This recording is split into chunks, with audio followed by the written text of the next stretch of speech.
Halo semuanya. Pernah dengar nggak soal penelitian yang kedengarannya aneh banget, tapi ternyata penting banget? Nah, hari ini kita bakal nyelam ke dunia yang kayak gitu. Dimulai dengan beberapa pertanyaan yang mungkin nggak pernah kepikiran sama kamu sebelumnya. Nih, coba deh pikirin. Emangnya aman ya kalau kita terbang bawa buaya hidup di dalam kabin pesawat? Percaya atau enggak, ada loh yang beneran meneliti soal ini. Atau gimana kalau yang ini? Bener nggak sih ciuman itu bisa ngurangin alergi? Wah, bisa jadi alasan bagus nih buat kencan berikutnya. Dan yang terakhir, kenapa ya kalau telinga kiri kita gatel, kemungkinan besar kita garuknya pakai tangan kiri juga? Aneh banget kan? Terus, apa sih hubungannya semua pertanyaan absurd ini? Jawabannya, ya, selamat datang di dunianya Ig Nobel Prize. Betul, semua pertanyaan tadi itu adalah subjek penelitian beneran yang memenangkan sebuah penghargaan yang super unik ini. Jadi, Ig Nobel Prize itu apaan sih? Gampangnya gini deh.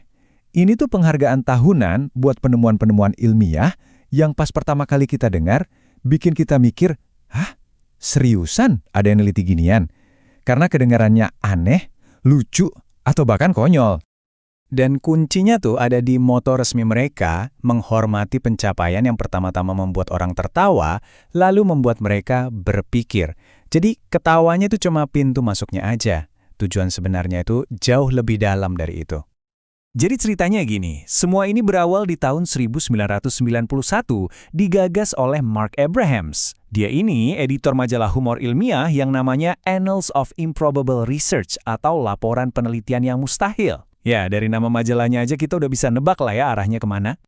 Oke, sekarang yuk kita bedah dikit gimana ceritanya penghargaan unik ini bisa berkembang dari waktu ke waktu.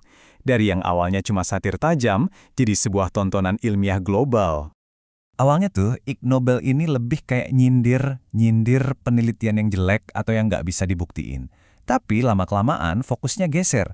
Dari yang tadinya cuma satir, jadi perayaan buat riset yang emang aneh tapi beneran valid. Sampai akhirnya, ya jadi acara gede global kayak sekarang, jadi panggung buat orang-orang yang rasa penasarannya nggak ada batasnya. Dan soal acaranya, wah jangan ditanya, sama anehnya.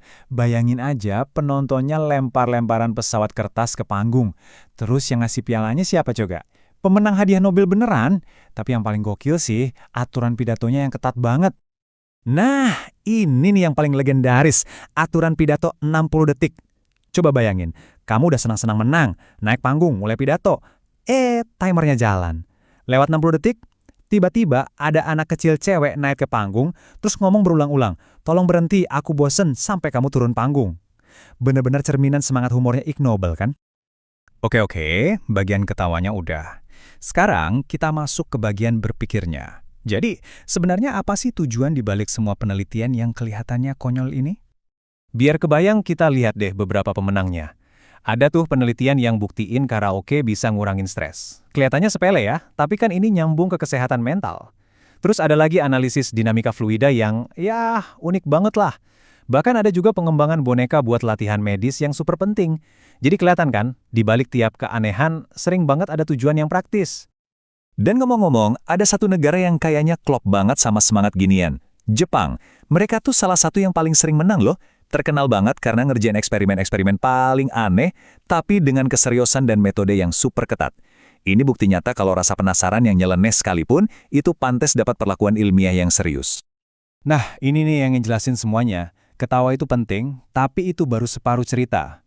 Coba deh kita lihat satu contoh paling kuat, gimana penelitian yang paling bikin ngakak justru bisa ngelahirin penemuan yang mengubah dunia.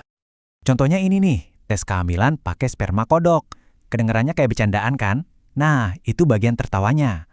Tapi, ini dia bagian berpikirnya.